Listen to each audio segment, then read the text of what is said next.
Bismillahirrahmanirrahim. Dear students, welcome to this second lecture of laboratory work SSP 1514.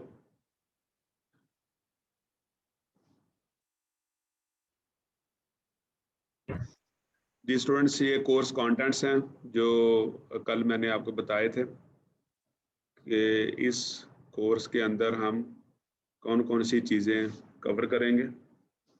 कल वाला lecture मैंने आपको recording send कर दी थी। उम्मीद है कि आप लोगों ने उसको दोबारा से सुन लिया होगा और अच्छे तरीके से उसको तैयार कर लिया होगा। जैसे कि मैंने आपको बताया था कि पहले पार्ट में हम सैंपल प्रिपरेशन पे फोकस करेंगे और सैंपल प्रिपरेशन में नॉर्मली हम जो केमिकल बेस्ड मेथड्स यूज़ करते हैं, वैसे तो काफ़ी सारे मेथड्स हैं, लेकिन जो दो मेथड्स हम ज़्यादातर यूज़ करते हैं, जो ज़्यादा इम्पोर्टेंट हैं, ज़्यादा अच्छे रिजल्ट्स देते हैं, कन्वीनियंट हैं इस्तेमाल करने में, वो हम इस पार्ट में सीखेंगे। कल हमने बात की थी सोल जेल बेस्ड मेथड्स की। आज हम सॉलिड स्टेट मेथड के ऊपर ज़्यादा फोकस करेंगे। तो स्टूडेंट्स, इन दो मेथड्स में जो बुनियादी फ़र्क है उसका आपको पता होना चाहिए। जाहिर है कि आप इनमें से कोई एक मेथड यूज़ कर सकते हैं, लेकिन जो मेथड आपने यूज़ किया है उसकी क्या खुसूसियात हैं, क्या उसके फ़ायदे हैं, क्या नुकसानात हैं, वो तो हमें पता होना चाहिए। लेकिन जो मेथड्स हमने यूज़ नहीं किए होते उनके बारे में भी हमारे पास थोड़ी बहुत मालूमात होनी चाहिए।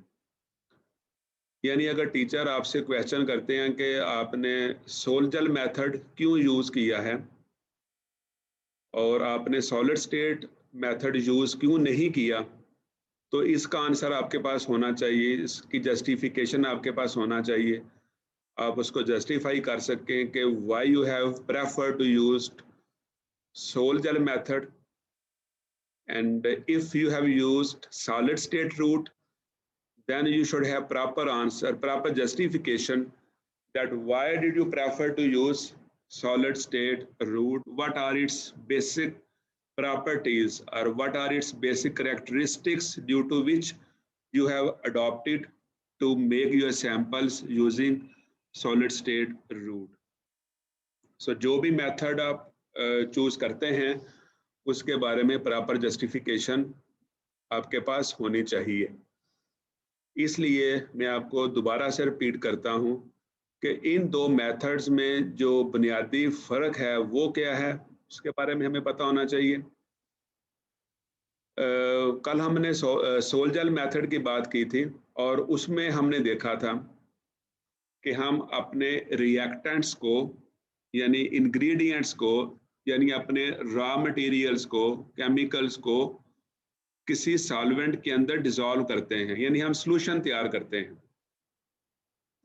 यानी यूँ समझें कि जो सोल जेल मेथड्स है ना, ये बेसिकली सॉल्यूशन बेस्ड मेथड्स कहलाते हैं, सॉल्यूशन बेस्ड मेथड्स, या इनको हम वेट केमिकल मेथड्स भी कहते हैं, क्योंकि इसमें कोई ना कोई लिक्विड इन्वॉल्व होता है सॉल्वेंट के तौर पर, वाटर होगा या कोई ऑर्गेनिक सॉल्वेंट होगा जिसके अंदर हम अपने साल्ट्स को डिजॉल्व करते हैं। जो साल्ट्स हैं वो क्या होते हैं, वो किसी मेटल का सोर्स होते हैं, यानी जो मेटल आपको चाहिए, फर्ज करें अपने प्रोडक्ट के अंदर आपको आयरन चाहिए, निकल चाहिए, कोबाल्ट चाहिए, मैंगनीज चाहिए, जो भी मेटल आपको चाहिए अपने प्रोडक्ट के अंदर, तो आप उसके सोर्स के लिए कोई ना कोई साल्ट यूज करेंगे। आप उसके नाइट्रेट्स यूज कर सकते हैं, यानी अगर आपको आयरन चाहिए अपने प्रोडक्ट के अंदर, अपने सैंपल के अंदर, तो आप आयरन नाइट्रेट यूज कर सकते हैं। You can also use iron chloride, you can also use iron sulphate, I mean you can choose any salt which can be dissolved in a particular solvent। यानी basic requirement इस method में ये है कि आप ऐसे मटेरियल चूज करेंगे आप ऐसे साल्ट्स चूज करेंगे जो किसी ना किसी सॉल्वेंट के अंदर प्रॉपरली डिजॉल्व हो जाए और आपको एक ट्रांसपेरेंट सॉल्यूशन दे। अगर आपका अगर आपका जो सल्यूट है, यानी आपका जो रिएक्टेंट है, जो इंग्रेडिएंट है, जो रॉ मटेरियल है, वो किसी सॉल्वेंट में डिजॉल्व नहीं होता, तो फिर जाहिर है कि आप उसको सोल-जेल बेस्ड मेथड में यूज नहीं कर सकते। फिर आपको जो अपना प्रिपरेशन रूट है वो चेंज करना पड़ेगा। उसके लिए हो सकता है कि आप उस साल्ट को सॉलिड स्टेट रूट के अंदर यूज कर सकें। यानी दोनों मेथड्स में जो बुनियादी फर्क है वो ये है कि सोल-जेल बेस्ड मेथड्स में you need a liquid, you need a solvent, and you have to dissolve your solute particles, your ingredients, your raw material in a particular solvent. But in case of solid state route, all the ingredients are in solid form, in powder form, and we do not need to make their solutions. यानी इसमें हम solution नहीं बनाते हैं, हम solid form में ही अपने reactants को लेंगे, अपने इंग्रेडिएंट्स को लेंगे और उनको हम सॉलिड फॉर्म में ही आपस में मिक्स करेंगे। अच्छे तरीके से मिक्स करके हम उनका केमिकल रिएक्शन करवाएंगे। जिस तरीके से हम जानते हैं कोई भी जो केमिकल इक्वेशन होती है उसके अंदर कुछ रिएक्टेंट्स होते हैं और उनके दरमियान एक केमिकल रिएक्शन होता है और उसके नतीजे में हमें कोई नई चीज़, कोई नया प्रोडक्ट मिलता है। तो सॉलिड स्टेट जो रूट है, जो सॉलिड स्टेट मेथड है, इसके अंदर हम अपने जो मटेरियल्स हैं उनको सॉलिड स्टेट में ही यूज़ करते हैं, पाउडर फॉर्म में ही यूज़ करते हैं, उनको जस्ट मिक्स करते हैं और उनका आपस में केमिकल रिएक्शन करवाते हैं। अब इन दोनों मेथड्स में जो हमें प्रोडक्ट्स मिलते हैं ना, उनमें भी थोड़ा सा फ़र्क होता है और ये बात भी आप जहन में रखें कि जो सोल-जेल बेस्ड मेथड्स हैं इनमें हमें जो अपना प्रोडक्ट मिलता है, जो सैंपल मिलता है ना, उसके जो पार्टिकल्स हैं उनका साइज बहुत छोटा होता है। यानी वो आमतौर पर नैनो पार्टिकल्स की रेंज में आता है। या दूसरे लफ्ज़ों में आप यूँ समझें कि अगर आपका इरादा है कि आपने नैनो पार्टिकल्स तैयार करने हैं, आपका फोकस नैनो टेक्नोलॉजी के ऊपर है, अपने नैनो पार्टिकल्स तैयार करने हैं, तो उसके लिए sol gel methods is the best option. निस्बतन आसानी के साथ आप नैनो पार्टिकल्स तैयार कर सकते हैं सोल-जेल बेस्ड मेथड्स को यूज करते हुए। जबकि दूसरी तरफ जो सॉलिड स्टेट रूट है, इसमें आम तौर पर जो हमें प्रोडक्ट्स मिलता है उसमें जो पार्टिकल्स का साइज है वो मतलब नैनो पार्टिकल्स की रेंज में आमतौर पर नहीं आता, वो साइज बड़ा होता है, वो माइक्रोमीटर की रेंज में आता है। अगरचे कुछ स्पेशल प्रोसीजर अडॉप्ट करके हम उसको बाज़ दफ़ा बाज़ मटेरियल्स को नैनो पार्टिकल्स की रेंज में लेके आने में कामयाब हो जाते हैं सॉलिड स्टेट रूट में, लेकिन आम तौर पर कन्वेंशनल मेथड्स में ये मुश्किल होता है और इसमें पार्टिकल्स का साइज बहुत बड़ा होता है। इसलिए हम जो है ना अगर हमारा फोकस है कि हमने ज़रूर नैनो पार्टिकल्स ही तैयार करने हैं और हमारा फोकस नैनो टेक्नोलॉजी के ऊपर है, हमने नैनो पार्टिकल्स का बिहेवियर ही चेक करना है, तो फिर हमें सोल-जेल बेस्ड मेथड्स ही अडॉप्ट करने पड़ेंगे। और इसमें ज़ाहिर है कि जब जैसे कल भी मैंने आपको बताया था कि अगर एक पर्टिकुलर चीज़ का कुछ फ़ायदा है तो उसका कुछ नुकसान भी होगा, अगर कुछ नुकसान है तो कुछ फ़ायदे भी होंगे। तो सॉलिड स्टेट मेथड के अंदर जैसे मैंने आपको बताया कि जो हमारी एंड प्रोडक्ट है, यानी हमारा जो सैंपल बनता है, उसमें पार्टिकल्स का साइज काफ़ी बड़ा होता है। नैनो पार्टिकल्स की रेंज में वो आमतौर पर नहीं आता, लेकिन इस मेथड का फ़ायदा ये है, यानी सॉलिड स्टेट रूट का फ़ायदा ये है कि इसमें इस्तेमाल होने वाले जो रॉ मटेरियल्स हैं वो हमें आसानी के साथ अवेलेबल होते हैं, यानी वो निस्बतन सस्ती होती हैं, क्योंकि इस मेथड में हम आमतौर पर ऑक्साइड्स यूज़ कर सकते हैं। मेटल के सोर्स के तौर पर हम ऑक्साइड्स को यूज़ करते हैं और जो ऑक्साइड्स होते हैं वो हमें सस्ते मिल जाते हैं, मार्केट से आसानी से अवेलेबल होते हैं और सस्ते मिल जाते हैं। इसलिए इस मेथड का फ़ायदा ये है कि इसमें हमारा खर्चा कम आता है।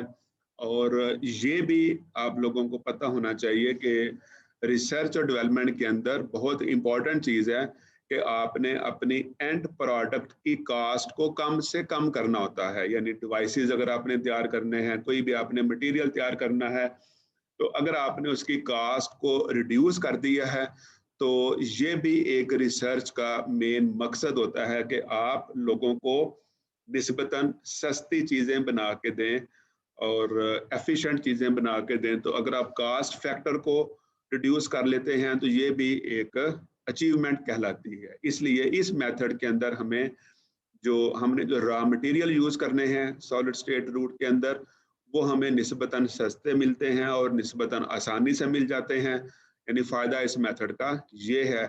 और नुकसान ये है कि इसमें हमारा जो पार्टिकल्स हैं उनका जो साइज है वो निस्बतन बड़ा होता है।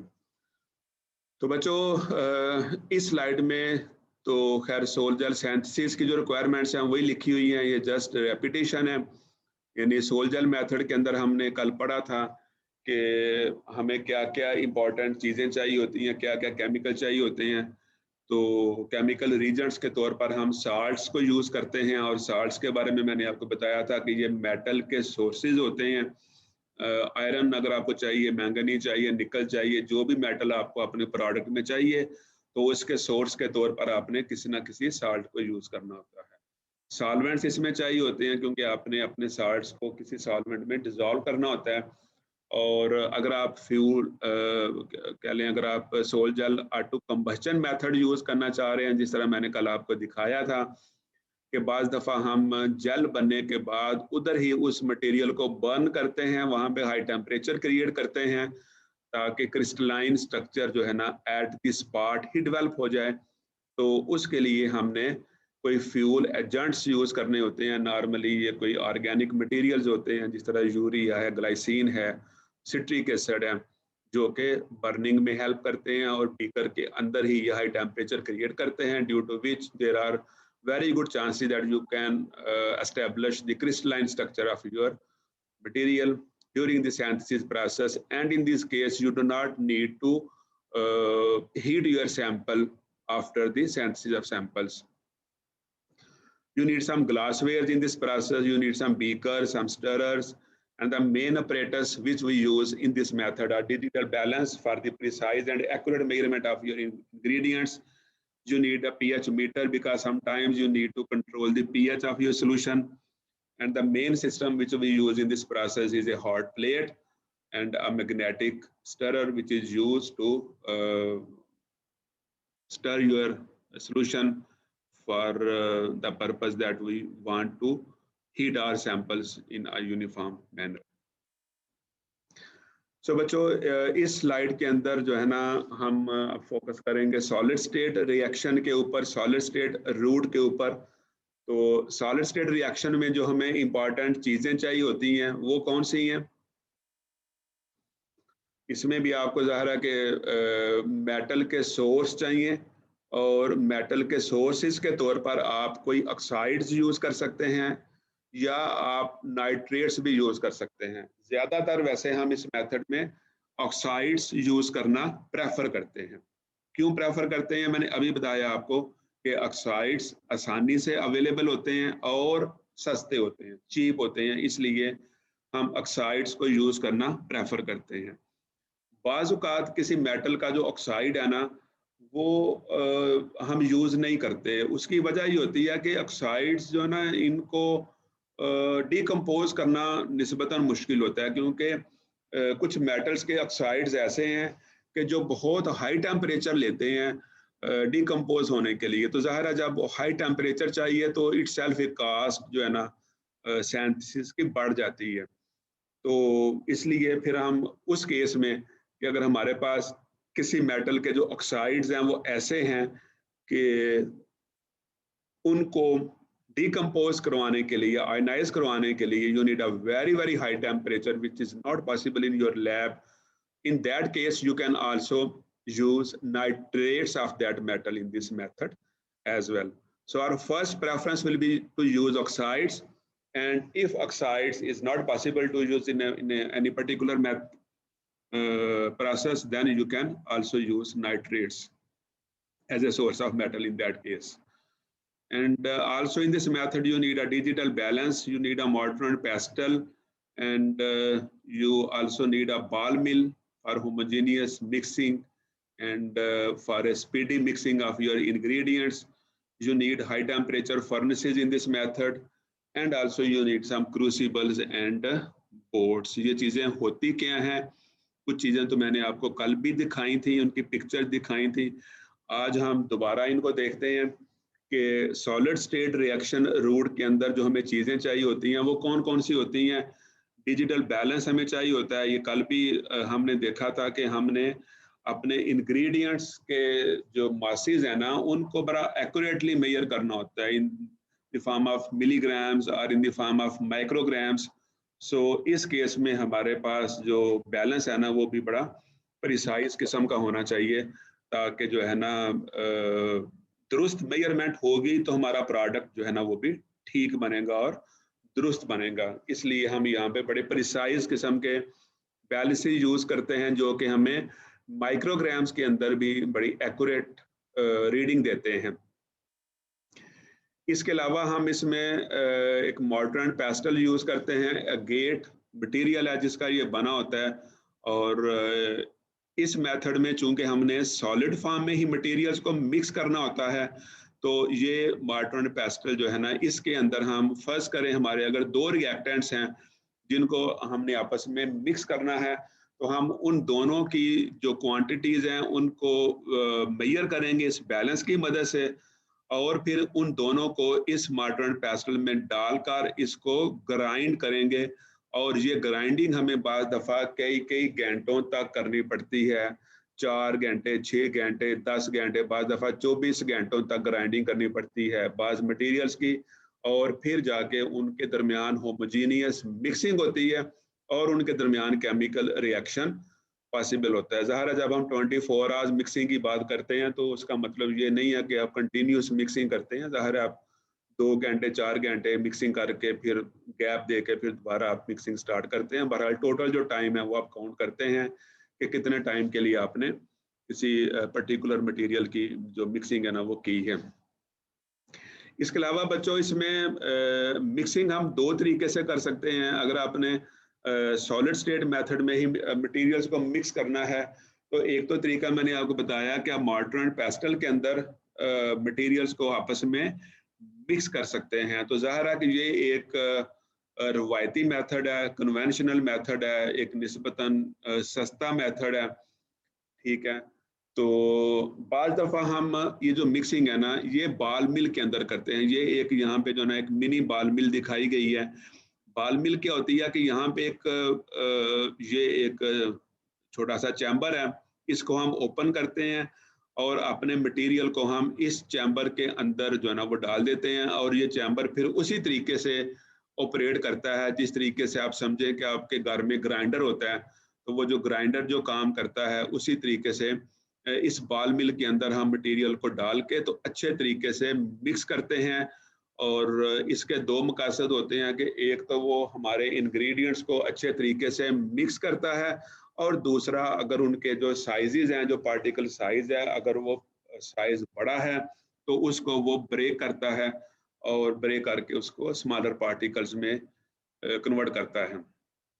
तो अच्छे तरीके से मिक्सिंग करने के बाद जो नेक्स्ट स्टेप होता है उसमें आपने सैंपल को किसी हाई टेम्परेचर के ऊपर हीट करना होता है। यानी इस मेथड के अंदर, सॉलिड स्टेट रिएक्शन मेथड के अंदर जो हाई टेम्परेचर ट्रीटमेंट है वो बहुत ज़रूरी है। यहाँ पे जब तक आप टेम्परेचर हाई नहीं देंगे अपने मटेरियल को, कोई ख़ास टेम्परेचर नहीं देंगे, तो उसका रिएक्शन कंप्लीट नहीं होगा और नई प्रोडक्ट नहीं बनेगी। इसलिए इस मेथड के अंदर जो है ना मफल फर्नेस वगैरह यूज़ करना बहुत इंपॉर्टेंट है, और हाई टेम्परेचर ट्रीटमेंट्स बहुत ज़्यादा अहमियत की हामिल हैं।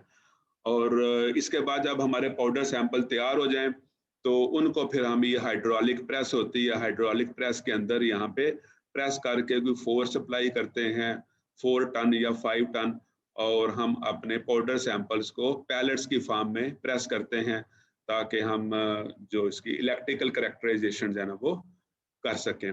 यहाँ पे बच्चों आपको ये डाइज नजर आ रही हैं, ये असल में वो डाइज हैं जिनके अंदर आप ये पैलेट्स तैयार करते हैं। ये आपको यहाँ पे कुछ प्रिपेयर्ड पैलेट्स नजर आ रही हैं, यानी जब आप पाउडर फार्म को प्रेस करते हैं तो इस किस्म की जो पैलेट्स हैं ना वो तैयार होती हैं। ये डिफरेंट वो डाइज हैं जो कि हम यूज करते हैं ये पैलेट्स बनाने के लिए, यानी पाउडर को प्रेस करने के लिए। इसमें होता क्या है कि ये जो इसके अंदर आपको ये रॉड नजर आ रही है, इसको बाहर निकाल के हम इसके अंदर जो है ना पाउडर फार्म उसको फिल कर देंगे और ऊपर से ये रॉड रख देंगे, और फिर हम इस पूरे सिस्टम को, पूरी जो डाई है ना, इसको हम यहाँ पे इस हाइड्रोलिक प्रेस के अंदर जो ना यहाँ पे रखेंगे, और ऊपर से हम जो ना ये प्रेशर डालेंगे इस नॉब की मदद से। यहाँ पे हमारे पास एक जैक होता है, इसकी मदद से प्रेशर अप्लाई करेंगे, और अल्टीमेटली क्या होगा, जो हमारा पाउडर सैंपल है ना वो इस तरह की पैलेट्स में कन्वर्ट हो जाएगा। जब हमारे पास ये पैलेट्स बन जाती हैं ना, तो इन पैलेट्स को हमने इनकी हीट ट्रीटमेंट करनी है, क्योंकि जब तक हम इनकी हीट ट्रीटमेंट नहीं करेंगे तब तक केमिकल रिएक्शन नहीं होगा और हमारी जो प्रोडक्ट है ना वो नहीं बनेगी। तो प्रॉपर हीट ट्रीटमेंट के लिए जाहिर है कि आप इस पैलेट को जस्ट ऐसे ही उठा के तो फर्नेस में नहीं रख सकते ना। इसके लिए आपको इसको किसी क्रूसिबल में या किसी बोर्ड के अंदर रखना होगा। तो ये हमारे पास डिफरेंट किस्म की क्रूसिबल्स हैं या जो बोर्ड्स हैं जिनकी मदद से हम जो है ना इन सैंपल को फर्नेस के अंदर रखते हैं। फर्ज करें अगर हमारी ये पैलेट्स हैं तो हम इन पैलेट्स को इन बोर्ड्स के अंदर रख के तो फिर हम इन बोर्ड्स को फर्नेस के अंदर रखते हैं। या अगर हमारा जो मटेरियल है वो पाउडर फॉर्म में है तो हम उन पाउडर्स को इन क्रूसिबल्स के अंदर डालते हैं। ये आपको जो क्रूसिबल्स डिफरेंट नजर आ रही हैं, डिफरेंट साइजेस की हैं, डिफरेंट शेप्स की क्रूसिबल हैं, डिफरेंट मटेरियल्स की ये बनी हुई हैं। ये मटेरियल किस किस्म के होते हैं ये अभी हम नेक्स्ट आगे देखते हैं। बहरहाल ये क्रूसिबल इस्तेमाल होती हैं पाउडर सैंपल्स को फर्नेस के अंदर रखने के लिए, या ये जो बोर्ड्स हैं ये यूज होती हैं अगर हमारे जो मटेरियल है वो थिन फिल्म की फॉर्म में है या पैलेट्स की फॉर्म में है। तो इन बोर्ड्स के अंदर हम अपने सैंपल को रख के तो फिर हम उनको फर्नेस में प्लेस करेंगे और उनको हाई टेम्परेचर देंगे ताकि उनके अंदर जो केमिकल रिएक्शन है वो मुकम्मल हो सके। जी स्टूडेंट्स, आपको मेरी आवाज आ रही है? आप बिल्कुल खामोशी के साथ सारे सो तो नहीं गए? जी सर, आ रही है। Yes sir. नहीं सर नहीं मैंने सर, आपसे सर एक आ रही क्वेश्चन है। सर आवाज। हाँ जी पूछें बड़े जनाब। प्यार से सुन रहे हैं आपको सर। सर यार अगर हम क्वेश्चन करें ना ताकि मुझे कोई सांस भी आए ना, मैं भी कोई पानी का घूंट पी लूं। मैं तो सर आप क्वेश्चन का मौका ही नहीं दे रहे, इतना अच्छा सर एक्सप्लेन कर रहे हैं तो क्वेश्चन बनता ही नहीं है। चलें ठीक है जी बच्चे। सर 5 मिनट की ब्रेक ले सर लो तो सारे फर्नेस पानी हम पी ले। यूज करते हैं। सर हम फर्नेस यूज करते हैं बनने के लिए, लेकिन जैसे हमने पहले क्रिस्टल्स यूज किए थे या ऑर्गेनिक मटेरियल्स जो हम छोटे पैमाने पे उसको बर्निंग कर देते हैं, ये इसमें इस सॉलिड वाले मटेरियल में ये काम नहीं होगा? बच्चे दोबारा जरा रिपीट करना क्वेश्चन, में आपका समझ नहीं सका। मैं ये कह रहा हूँ कि एक्चुअली हम लोग जो है ना बनने के लिए पहले जो है ना कोई ऑर्गेनिक मटेरियल्स यूज करते थे और जो है ना हम बर्निंग करते थे, लेकिन अब हम इस प्रोसेस में फर्नेस यूज कर रहे हैं। तो अगर हम जो है ना पहले ऑर्गेनिक मटेरियल को बर्न करके अपना प्रोसेस करते थे वो ज्यादा बेहतर नहीं था कि जल्दी हो जाता था काम? हाँ देखें, वो मेथड जो हमने पढ़ा था ना वो एक सोल्यूशन बेस्ड मेथड है, ठीक है। अब जिस तरह मैंने अभी शुरू में बताया कि बाज मटेरियल ऐसे होते हैं कि जिनका सोल्यूशन ही नहीं बनता, यानी वो डिजॉल्व ही नहीं होते किसी सॉल्वेंट के अंदर, तो फिर उनके लिए हमारे पास मजबूरी है कि हम उनको सॉलिड स्टेट फॉर्म में ही आपस में मिक्स करने की कोशिश करते हैं। बाज मटेरियल्स के सोल्यूशन बन जाते हैं, जब उनके सोल्यूशन बन जाएं तो आप वो सोल्यूशन बेस्ड मेथड अडॉप्ट कर सकते हैं। लेकिन अगर किसी मटेरियल का सोल्यूशन ही नहीं बना, ठीक है, तो वो किसी में डिजॉल्व ही नहीं हुआ, तो फिर मजबूरी है कि उसको सॉलिड फॉर्म में ही यूज किया जाए और सॉलिड फॉर्म में ही उसका आपस में रिएक्शन करवाने की कोशिश की जाए। दूसरी बात, जैसे मैंने अभी एक्सप्लेन किया है कि हर मेथड के कुछ फायदे भी हैं और कुछ नुकसानात भी हैं। इस मेथड का फायदा ये है कि इसमें हम ऑक्साइड्स को यूज करते हैं, और जो ऑक्साइड्स हैं आमतौर पर आप लोगों को पता होगा कि जो ऑक्साइड्स हैं इनकी जो अक्सरियत है ना ये वाटर में डिजॉल्व ही नहीं होती, या किसी भी सॉल्वेंट में ये डिजॉल्व ही नहीं होती। इसलिए इन ऑक्साइड्स को सॉलिड फॉर्म में ही यूज करना मुमकिन होता है, और हमें ये सस्ता भी पड़ता है इस लिहाज से कि जो ऑक्साइड्स है ना वो हमें आसानी के साथ मार्केट से मिल जाते हैं, आसानी से अवेलेबल होते हैं और ये सस्ते होते हैं। क्योंकि कोई भी जो मिनरल्स है ना, ये आप लोगों ने पढ़ा होगा अपनी छोटी क्लासेस में कि ये सारी मिनरल जो है ना ये जमीन से निकलती हैं, अर्थ क्रस्ट से निकलती हैं। तो जब भी ये मिनरल जमीन से निकलती हैं तो वो ऑटोमेटिकली ऑक्साइड्स की फॉर्म में होती हैं। जो मेटल्स हैं वो खालिस फॉर्म में अर्थ से नहीं निकलती हैं, वो ऑक्साइड्स की फॉर्म में ही निकलती हैं। उसका मतलब यह है कि आप इसको जमीन से निकाल के डायरेक्ट यूज कर सकते हैं इस मेथड के अकॉर्डिंगली। सर हम ये इस सॉलिड स्टेट रिएक्शन रूट में कैटलिस्ट यूज करते हैं या नहीं? जी, कैटलिस्ट यूज कर सकते हैं। अभी हम इसकी बात करते हैं, अभी थोड़ी देर में ना आगे ये चीजें आ रही हैं। Okay sir. शायद इसी स्लाइड में आ जाएं। अभी देखें यहाँ पे हम इसके ना इस मेथड के ना की पॉइंट्स पढ़ने लगे हैं कि बेसिक रिक्वायरमेंट्स क्या हैं, इसके फ़ायदे क्या हैं और इसके नुकसानात क्या हैं। तो इसमें देखें कि पहले नंबर पे ये कहता है कि इसमें जो हम रिएक्टेंट्स यूज़ करते हैं ना, reactants have large surface areas, यानी जैसे मैं अभी आपको बता रहा था कि इसमें हम ऑक्साइड्स यूज़ करते हैं। जो ऑक्साइड्स होते हैं ना वो इनका पार्टिकल साइज बड़ा होता है, यानी जो हम इंग्रेडिएंट यूज करते हैं, जो रिएक्टेंट्स यूज करते हैं, इनके पार्टिकल्स साइज में बड़े होते हैं। तो जब पार्टिकल का साइज बड़ा होगा जिनको हम आपस में रिएक्ट करवाना है, तो जब वो एक दूसरे के करीब आएंगे, साइज उनका बड़ा है, तो उसका मतलब ये है कि उनकी जो सरफेसेस है ना वो आपस में ज्यादा टच करेंगी और उनमें रिएक्शन के चांसेस बढ़ जाएंगे। यानी इनका जो लार्ज सरफेस एरिया है ना वो रिएक्शन को फैसिलिटेट करता है, क्योंकि सरफेस एरिया ज्यादा होगा तो उनके आपस में जो कॉन्टैक्ट्स हैं वो स्मूथ होंगे और उनके रिएक्शन के चांसेस बढ़ जाएंगे। तो रिएक्टेंट्स का सरफेस एरिया ज्यादा होता है यहाँ पे, जो कि हमारे लिए बेनिफिशियल चीज है। दूसरी चीज हम क्या करते हैं कि हम उन रिएक्टेंट्स को प्रेस कर देते हैं, उनकी पैलेट बना लेते हैं। जैसे अभी मैंने आपको तरीका बताया कि हम डाई के अंदर पाउडर को रखते हैं और फिर ऊपर से प्रेस करते हैं हाइड्रोलिक प्रेशर की मदद से। तो उससे क्या होता है कि जो पाउडर पार्टिकल्स है ना वो एक दूसरे के बिल्कुल करीब आ जाते हैं और वो कंप्रेस्ड फॉर्म में आ जाते हैं, जिसकी वजह से क्या होता है कि उनके दरमियान जो कॉन्टैक्ट्स है ना वो और बढ़ जाते हैं और उनमें रिएक्शन के चांसेस बढ़ जाते हैं। क्योंकि यहाँ पे हमने इस मेथड में पार्टिकल्स का रिएक्शन करवाना है सॉलिड फॉर्म के अंदर ही, तो जाहिर है सॉलिड फॉर्म के अंदर ही रिएक्शन उसी वक्त पॉसिबल होगा जब पार्टिकल्स एक दूसरे के करीब आएंगे। तो पार्टिकल्स को एक दूसरे के करीब करने के लिए we need to make pellets of these reactants. हम उनके पैलेट्स बना के तो रिएक्शन के चांसेस को बढ़ा लेते हैं। दूसरी बात, हम अगर यहाँ चाहते हैं कि जो रेट ऑफ डिफ्यूजन है वो इंक्रीज हो। रेट ऑफ डिफ्यूजन से मुराद ये है कि एक किस्म का जो मटेरियल है वो दूसरे मटेरियल के अंदर डिफ्यूज करेगा तो रिएक्शन होगा, तो ही कोई नई चीज बनेगी। तो ये जो रेट ऑफ डिफ्यूजन है ना, वन टाइप ऑफ पार्टिकल्स की डिफ्यूजन दूसरी टाइप ऑफ पार्टिकल्स की अंदर जो डिफ्यूजन है, इसको बढ़ाने के लिए हम क्या करेंगे, हम टेम्परेचर को हाई करेंगे, यानी हम हाई टेम्परेचर देंगे। तो देखो एक नॉर्मल सी बात है, हाई टेम्परेचर के ऊपर क्या होता है, हाई टेम्परेचर के ऊपर एटम्स की वाइब्रेशंस बढ़ती हैं। और वैसे भी आप लोगों को पता है कि नॉर्मल टेम्परेचर के ऊपर भी जो एटम्स हैं, जो मॉलिक्यूल्स हैं ना, वो वाइब्रेट कर रहे होते हैं। कोई भी एटम्स या मॉलिक्यूल्स इवन किसी सॉलिड के अंदर भी जो मौजूद है ना, वो स्टेशनरी नहीं होते, वो साकिन नहीं होते हैं, वो अपनी मेन पोजीशन के अक्रॉस वाइब्रेट करते रहते हैं। लेकिन जैसे ही हम उनका टेम्परेचर इंक्रीज करते हैं तो उनकी वाइब्रेशन का एम्पलीट्यूड बढ़ जाता है। तो जब जाहिर है कि उनका वाइब्रेशन का एम्पलीट्यूड बढ़ेगा तो उनमें रिएक्शन के चांसेस बढ़ जाएंगे और रेट ऑफ डिफ्यूजन बढ़ जाएगी। तो इस तरीके से जो हाई टेम्परेचर है वो रेट ऑफ रिएक्शन को फैसिलिटेट करता है। नेक्स्ट, हम रेट ऑफ डिफ्यूजन को इंक्रीज करने के लिए क्या करते हैं कि हम डिफेक्ट्स इंट्रोड्यूस करवाते हैं। लिखा हुआ है introducing defects to help the reagents to decompose, यानी उनको डिकम्पोज करवाने के लिए हम उनके अंदर डिफेक्ट्स इंट्रोड्यूस करवाते हैं। अब देखें डिफेक्ट्स इंट्रोड्यूस करवाने का फायदा क्या होता है। देखें, हमें पता होना चाहिए कि जिस मटेरियल के अंदर डिफेक्ट्स कम से कम होंगे, जाहिर है कि वो मैकेनिकली स्ट्रांग होगा, और डिफेक्ट्स जितने ज्यादा होंगे उतना वो मैकेनिकली वीक होता जाएगा और उसको ब्रेक करना हमारे लिए आसान होगा।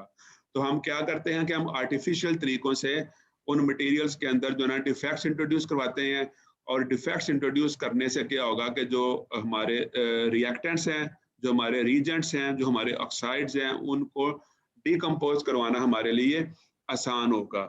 और एक और पॉइंट जिसकी मदद से हम रेट ऑफ डिफ्यूजन इंक्रीज कर सकते हैं वो ये है कि increasing the nucleation rate by introducing epitaxial structures. हम क्या करते हैं कि हम अपने मटेरियल के अंदर, अपनी प्रोडक्ट्स के अंदर ना कुछ एपिटैक्सियल स्ट्रक्चर्स इंट्रोड्यूस करवाते हैं ताकि उनकी न्यूक्लिएशन रेट बढ़ सके। अब आप लोगों ने गौर से सुनना है कि एपिटैक्सियल स्ट्रक्चर्स क्या होते हैं। बच्चों, एपिटैक्सियल स्ट्रक्चर से मुराद ये है कि जो मटेरियल हम बनाना चाह रहे हैं, जो उसका क्रिस्टल स्ट्रक्चर है, उसी क्रिस्टल स्ट्रक्चर से मिलता जुलता कोई और मटेरियल हम थोड़ी सी मिकदार में अपने जो है ना सैंपल के अंदर डाल देते हैं, ठीक है। और जो मटेरियल हमने अपने सैंपल के अंदर डाला है वो मटेरियल यहाँ पे एपिटैक्सियल स्ट्रक्चर होगा और वो वहाँ पे एज ए सीड एक्ट करता है, जिससे न्यूक्लिएशन रेट बढ़ जाती है और हमारा प्रोडक्ट बनने की जो रेट है, जो रफ्तार है, वो बढ़ जाती है। दोबारा से मैं बताता हूँ एपिटैक्सियल स्ट्रक्चर क्या होता है। एपिटैक्सियल स्ट्रक्चर एक ऐसा स्ट्रक्चर है जिसका क्रिस्टल स्ट्रक्चर हमारे टारगेट मटेरियल जो हम बनाना चाह रहे हैं ना, उसके क्रिस्टल स्ट्रक्चर से मैच करता है। यानी मैं एग्जांपल लेता हूँ कि अगर हमने निकल फेराइड तैयार करना है, फॉर एग्जांपल हम तैयार करना चाह रहे हैं NiFe2O4 निकल फेराइड। अब इसका स्ट्रक्चर जो ना वो FCC होता है, स्पिनल क्यूबिक FCC हम इसको बोलते हैं।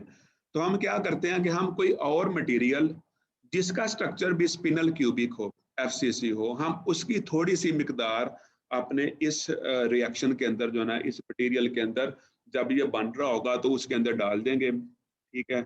तो वो डालने से क्या होगा कि वो जो मटेरियल हमने इसमें ऐड किया है एपिटैक्सियल स्ट्रक्चर के तौर पर, वो एज ए सीड एक्ट करेगा, यानी कि वो हमारे रिएक्टेंट्स को, हमारे इंग्रेडिएंट्स को मोटिवेट करेगा कि जो मेरा स्ट्रक्चर है वही आपका टारगेट स्ट्रक्चर है और आप उसी शेप में, उसी फेज में अपने आप को डेवलप कर लो जो कि मेरा स्ट्रक्चर है, यानी वो एज ए सीड एक्ट करेगा। तो इस तरीके से बच्चों हम जो है ना न्यूक्लिएशन रेट को बढ़ा सकते हैं। जी बच्चों, इस मेथड में लिमिटेशंस क्या हैं, यानी कौन से काम जो है ना वो रुकावट बन सकते हैं इस प्रोसेस को स्मूथली रन करने में। तो कहता है कि इस मेथड के अंदर जो ना it is difficult to incorporate volatile species, for example AG क्या है, ये सिल्वर आयन यहाँ पे लिखा हुआ है। कहता है कि इस मेथड के अंदर हम जो वोलेटाइल स्पीशीज है ना उनको इनकॉर्पोरेट नहीं कर सकते। यानी अगर हम चाहते हैं कि हमारे टारगेट मटेरियल के अंदर जो है ना वो सिल्वर भी मौजूद हो, ठीक है, तो हम ये मेथड यूज नहीं कर सकते। क्यों? वजह यह है कि जो सिल्वर है ना, जो AG है ना, ये एक वोलेटाइल स्पीशी है। वोलेटाइल स्पीशी से क्या मुराद है कि ये हाई टेम्परेचर बर्दाश्त नहीं कर सकती और जो ही आप हाई टेम्परेचर देंगे ये इवेपोरेट करना शुरू कर देगी और ये वेपर बन के तो हवा में शामिल हो जाएगी। लिहाजा इस मेथड में हम वोलेटाइल स्पीशीज को अपने प्रोडक्ट में शामिल नहीं कर सकते हैं। यानी ऐसी स्पीशीज, ऐसे आयंस, ऐसी मेटल्स जो हाई टेम्परेचर बर्दाश्त नहीं कर सकती, क्योंकि ये टेम्परेचर, ये वाला जो मेथड है ना, ये हाई टेम्परेचर इसमें चाहिए होता है। It is not possible to get low temperature metastable products, यानी इस मेथड के अंदर हम जो है ना लो टेम्परेचर मेटास्टेबल जो प्रोडक्ट्स है ना वो भी हासिल नहीं कर सकते हैं। अब मेटास्टेबल प्रोडक्ट क्या होती है? मेटास्टेबल ज़ाहिर है कि ऐसी फेज होती है जो कि केमिकल रिएक्शन के दौरान जो है ना उसके मतलब इंटरमीडिएट प्रोडक्ट के तौर पर बनती है। यानी आपने ये केमिस्ट्री में पढ़ा होगा कि जब कोई केमिकल रिएक्शन मुकम्मल होता है ना तो बाज़ दफ़ा ये होता है कि जो रिएक्टेंट्स है ना वो एक ही स्टेप में प्रोडक्ट्स में कन्वर्ट हो जाते हैं, यानी वो सिंगल स्टेप रिएक्शन होता है। बाज़ दफ़ा ये होता है कि जो रिएक्शन है ना वो सिंगल स्टेप नहीं होते बल्कि वो 2 स्टेप्स में मुकम्मल होते हैं। पहले स्टेप में क्या होता है कि पहले स्टेप में जो दोनों रिएक्टेंट्स हैं ना वो मिलकर एक मेटास्टेबल स्टेट बनाते हैं और दूसरे स्टेप में वो जो मेटास्टेबल स्टेट है ना वो हमारे फाइनल प्रोडक्ट्स में कन्वर्ट होती है। तो बाद दफ़ा ये जो मेटास्टेबल प्रोडक्ट्स है ना, ये कह लें कि हाई टेम्परेचर बर्दाश्त नहीं कर सकती, तो इसलिए हम जो ना वो मेटास्टेबल प्रोडक्ट्स इस मेथड में हासिल नहीं कर सकते हैं। नेक्स्ट इसकी लिमिटेशन ये है कि high cation oxidation states are often unstable at high temperatures. बच्चों इसमें क्या कह रहा है कि हमारे पास ना बाज मेटल्स ऐसी होती हैं कि जिनकी ऑक्सीडेशन स्टेट काफ़ी हाई होती है। कैटाइन्स की होते हैं, कैटाइन आपको पता होगा पॉजिटिव चार्ज वाले जो आयन्स हैं, जो पॉजिटिव चार्ज वाली मेटल्स हैं, वो कैटाइन्स कहलाते हैं। तो बाज हमारे पास मेटल्स ऐसी होती हैं कि जो जिनकी जो ऑक्सीडेशन स्टेट है ना वो कांस्टेंट नहीं होती, वो वेरिएबल होती है। मैं मैंगनीज का एग्जांपल लूंगा। मैंगनीज के बारे में आपने पढ़ा होगा कि मैंगनीज की वैलेंसी +5 भी होती है, +3 भी होती है, +2 भी होती है, यानी इसकी जो वैलेंसी है वो वेरिएबल होती है, कोई इसकी कांस्टेंट वैलेंसी नहीं होती है मैंगनीज की। ठीक है, तो जो इस किस्म की मेटल्स हैं ये भी हाई टेम्परेचर बर्दाश्त नहीं कर सकती, क्योंकि जो ही इनका टेम्परेचर बढ़ता है ना तो इनकी वैलेंसी वेरी करना शुरू कर देती है। यानी अगर आपके पास वैलेंस 5 है तो वो 3 में कन्वर्ट हो जाएगी, जो 3 है वो 5 में कन्वर्ट हो जाएगी। यानी इनके जो आउटर मोस्ट शेल के इलेक्ट्रॉन्स है ना वो अपनी वैलेंस स्टेट को चेंज करते रहते हैं, जिससे वैलेंसी चेंज होती रहती है हाई टेम्परेचर की वजह से। तो चूंकि इस मेथड में हाई टेम्परेचर इन्वॉल्व है तो इसलिए जो इस किस्म की मेटल्स है ना उनके लिए भी ये मेथड सूटेबल नहीं है। और आखिरी जो नुकसान है इस मेथड का वो ये है कि हाई टेम्परेचर क्रूसिबल्स आर रिक्वायर्ड, कि हमने जो क्रूसिबल यूज करनी है, यानी जिस क्रूसिबल के अंदर हमने पाउडर को रखना है या अपनी पैलेट को रखना है फर्नेस में रखने के लिए, तो वो क्रूसिबल भी हाई टेम्परेचर बर्दाश्त करने की सकत रखनी चाहिए। क्योंकि ऐसे ना हो कि आप अपनी पैलेट को या अपने सैंपल को फर्ज करें हीट करना चाह रहे हैं 1600 डिग्री सेल्सियस के ऊपर, तो आपने उसको फर्नेस में रख दिया और फर्नेस को ऑन कर दिया, 1600 डिग्री सेल्सियस उसको टेम्परेचर दे दिया है, लेकिन ये देखा ही नहीं है कि जिस क्रूसिबल में उसको रखा है वो तो बेचारी 900 डिग्री सेल्सियस से ऊपर जा ही नहीं सकती थी, और वो तो 900 डिग्री सेल्सियस पे मेल्ट करना शुरू हो गई है। और जब आपने उसको 1600 टेम्परेचर दे दिया है और अगले दिन जाके फर्नेस को ओपन किया है तो देखा कि आपकी जो क्रूसिबल है, जो बर्तन है, वो तो वहां पे मेल्ट हुआ पड़ा, और वहां पे जो ना सारी वो फर्नेस भी खराब हो गई और सैंपल भी खराब हो गई और जो क्रूसिबल है ना वो भी मेल्ट हो गई है। तो इस मेथड में हमें बहुत हाई टेम्परेचर बर्दाश्त करने वाली जो क्रूसिबल्स है ना वो भी चाहिए होती हैं, इसलिए जो ना, और वो जो हाई टेम्परेचर बर्दाश्त करती हैं क्रूसिबल वो इटसेल्फ काफी महंगी होती हैं। अब बच्चों हम कुछ एग्जांपल्स लेके ना तो उसमें देखते हैं कि हम इस मेथड की मदद से ना सैंपल कैसे बना सकते हैं। इसके जो मेन स्टेप्स क्या हैं, तो पहला स्टेप क्या होता है, ज़ाहिर है किसी भी मेथड के लिए, वो है कि appropriate selection of starting materials, के आपने जो है ना मुनासिब जो स्टार्टिंग मटेरियल्स है ना, यानी जो इंग्रेडिएंट्स है ना वो चूज करने हैं कि कोई पर्टिकुलर मटेरियल बनाने के लिए कौन से इंग्रेडिएंट्स सबसे ज़्यादा मुनासिब होंगे।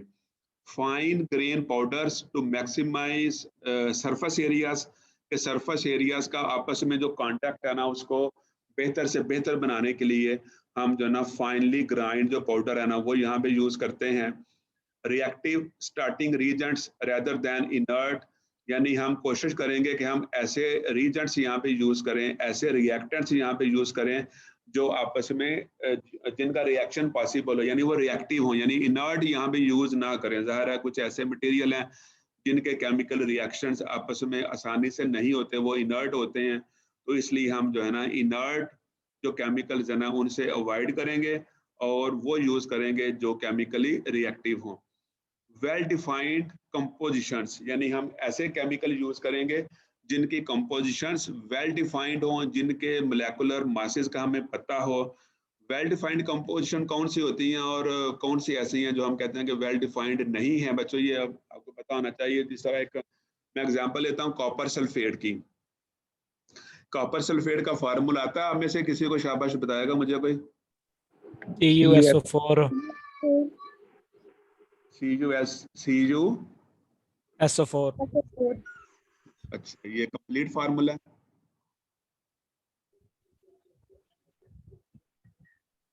Cu2SO4 भी होता है सर।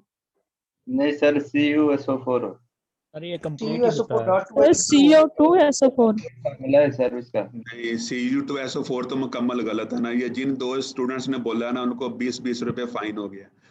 और जिन्होंने मैं बोला बच ना गया। जिन्होंने बोला Cu2SO4 उनको 5-5 रुपए इनाम मिला, क्योंकि अभी उन्होंने मुकम्मल फार्मूला सही नहीं बोला थोड़ा सा। तो सर ये इनाम मिलेगा कैसे? चलें, कभी ना कभी तो मुलाकात होगी ना। इंशाल्लाह सर, कोरोना जाएगा ही ना। अच्छा, ये बताओ कि ये जो कॉपर सल्फेट है Cu2SO4, इसके साथ ये वाटर मॉलिक्यूल नहीं अटैच होते हैं?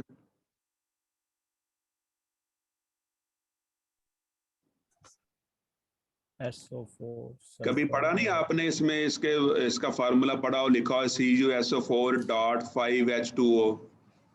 सर यूज होते हैं जब हम एसिड बेस में इसको यूज करते हैं। कॉपर सल्फेट यानी बहुत सारे जो साल्ट्स होते हैं ना उनके साथ वाटर मॉलिक्यूल अटैच होते हैं, ठीक है।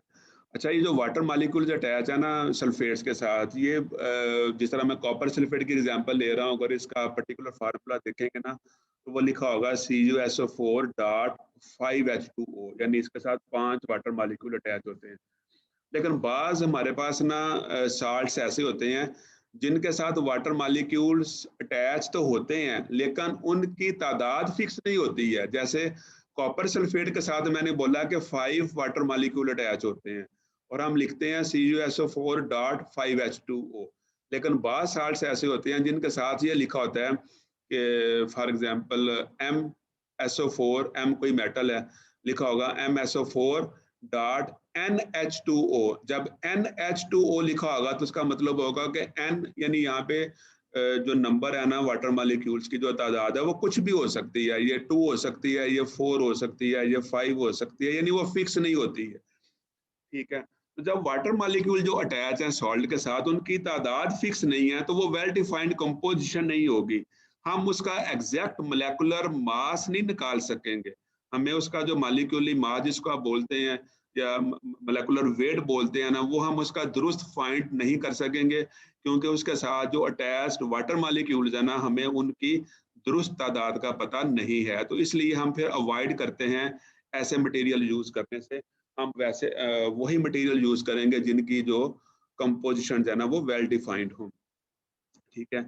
ये एग्जांपल के तौर पर मैंने लिखा हुआ है कि फर्ज करें हमें टारगेट दिया गया है कि MgAl2O4 तैयार करें, यानी मैग्नीशियम एल्यूमिनेट तैयार करें, ठीक है। इसके लिए जो दो हमारे पास साल्ट्स अवेलेबल हैं, जो दो ऑक्साइड्स अवेलेबल हैं, हम मैग्नीशियम ऑक्साइड यूज कर सकते हैं और हम एल्यूमिनियम ऑक्साइड यूज कर सकते हैं। तो Mg प्लस Al2O3 मिलकर जो ना MgAl2O4 बनाएंगे। अब देखें हमने इसके जो ना करेक्ट स्टिकोमेट्रिक कैलकुलेशंस करनी है और उसके मुताबिक हमने इनके यानी जो हमारे पास दो रिएक्टेंट्स हैं, जो दो इंग्रेडिएंट्स हैं, मैग्नीशियम ऑक्साइड और एल्यूमिनियम ऑक्साइड, हमने इनकी दुरुस्त पैमाइश करनी है, दुरुस्त इनके वेट्स लेने हैं और इनको दुरुस्त रेशो में आपस में मिक्स करेंगे तो ही हम जो ना दुरुस्त मिकदार में MgAl2O4 बना सकेंगे जो कि मुकम्मल प्योर हो, जिसमें कोई इम्प्योरिटी ना हो।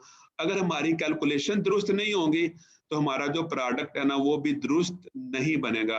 अगर हम अपने रिएक्टेंट्स की मिकदार सही मापेंगे, सही पैमाइश करेंगे तो हमारा जो प्रोडक्ट होगा ना वो भी सही बनेगा। इसलिए करेक्ट स्टिकोमेट्री कैलकुलेशंस करना, this is the most important step in this method. अच्छा बच्चों देखें जरा, जी बच्चे बोलें।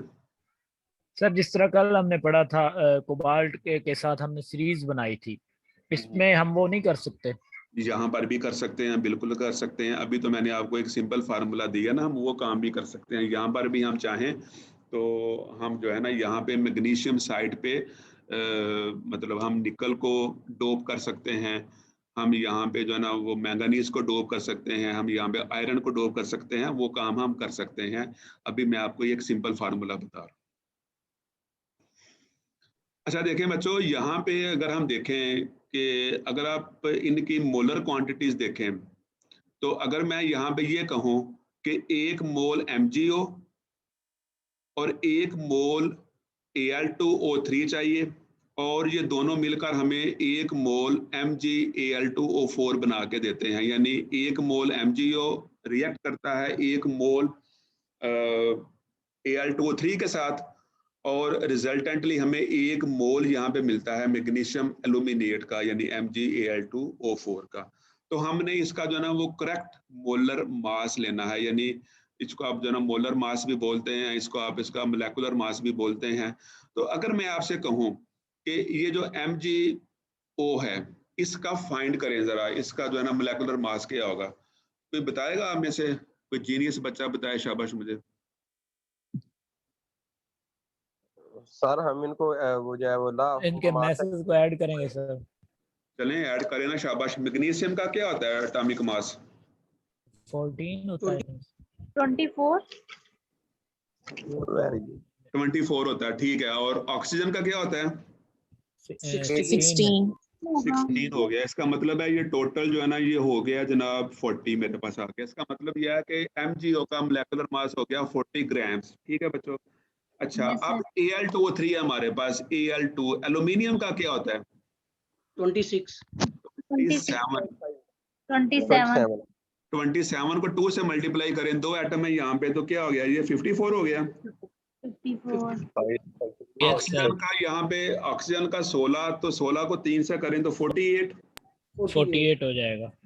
हाँ जी, तो ये कितना हो गया टोटल? ये 102 हो गया। इसका मतलब ये हुआ कि हम यहाँ पे जो है ना 40 ग्राम्स अगर लेंगे MgO और उसको हम जो है ना 102 ग्राम लेंगे Al2O3, इनको आपस में मिक्स करेंगे तो हमें एग्जैक्ट जो है ना ये वाला कंपाउंड हासिल होगा MgAl2O4, ठीक है। यानी इसका जो 1 मोल है ना MgO का, उसका मास है 40 ग्राम्स, और जो Al2O3 है इसके 1 मोल का जो मास निकाला है हमने वो 102 ग्राम्स निकाला है।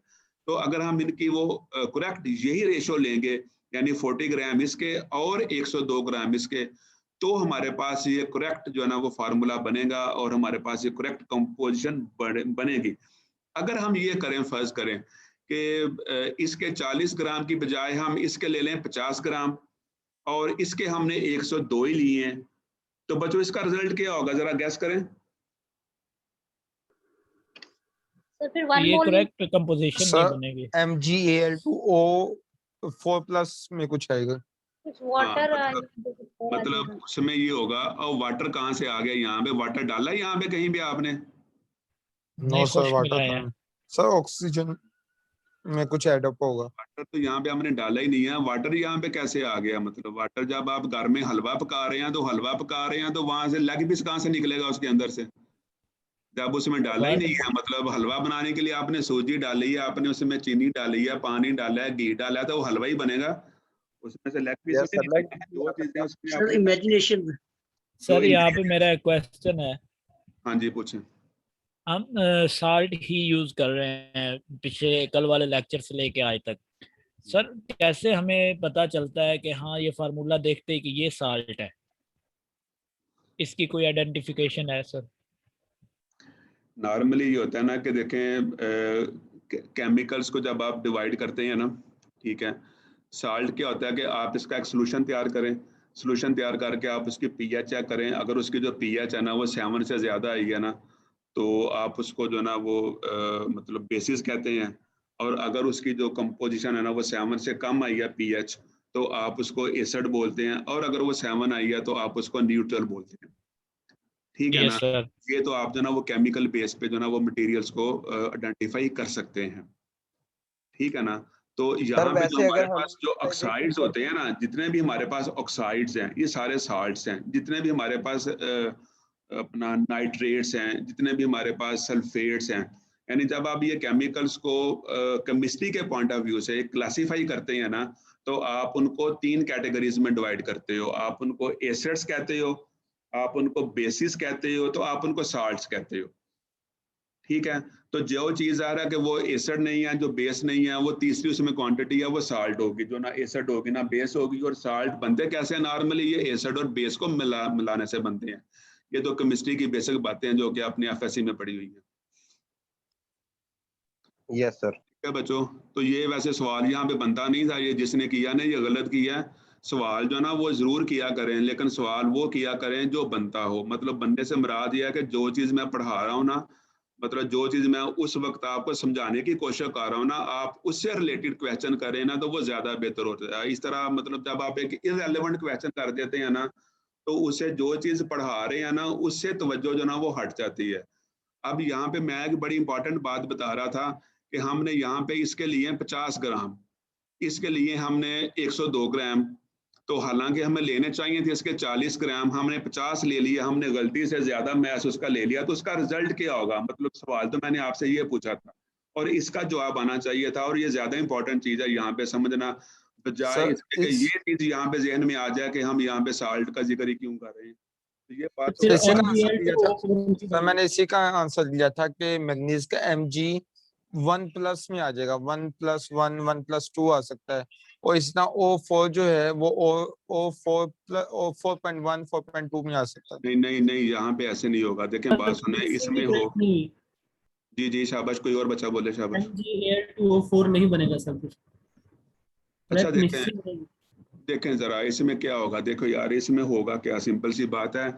इसमें होगा क्या, इसमें होगा ये कि जैसे अभी मैं बता रहा था आपको कि इसका जो ना जो एग्जैक्ट कैलकुलेशन है ना, जिसको हम बोलते हैं एग्जैक्ट स्टिकोमेट्री कैलकुलेशंस, उसके मुताबिक तो MgO के चाहिए 40 gram to react with 102 grams of Al2O3। ठीक है, हमने इसके 50 ग्राम ले लिए हैं। अब होगा क्या कि उन 50 ग्रामों में से जो 40 ग्राम है ना वो तो इसके साथ रिएक्ट करेंगे, ठीक है, और वो मिलकर MgAl2O4 बना देंगे। बाकी जो 10 ग्राम इसके जायद थे ना वो यहाँ पे अलहदा से, यानी कि क्या देखिए हमारा जो प्रोडक्ट बनेगा उसके अंदर जो है ना वो 10 ग्राम MgO भी मौजूद होगा इसके अलावा। ठीक है, यानी हमारा जो प्रोडक्ट है वो बन जाएगा, लेकिन उसके अंदर जो है ना वो 10 ग्राम, चूंकि हमने ये ज्यादा डाल दिया था, तो वो जो 10 ग्राम MgO है ना वो अनरिएक्टेड फॉर्म में इस मटेरियल के अंदर जो है ना वो एक अलहदा से अपनी फेज जो है ना वो डेवलप करके मौजूद होगा। यानी यूँ समझे कि हमारा जो मटेरियल बनेगा ना वो MgAl2O4 प्योर नहीं होगा, वो खालिस नहीं होगा, उसके अंदर MgO भी मिक्स होगी। अगर हम उसकी एग्जैक्ट उतनी ही मिकदार लेते हैं जितनी यहाँ पे चाहिए थी, तो फिर जाहिर है कि यहाँ पे जो प्रोडक्ट बनेगा वो प्योर होगा, उसमें कोई इम्प्योरिटी नहीं होगी।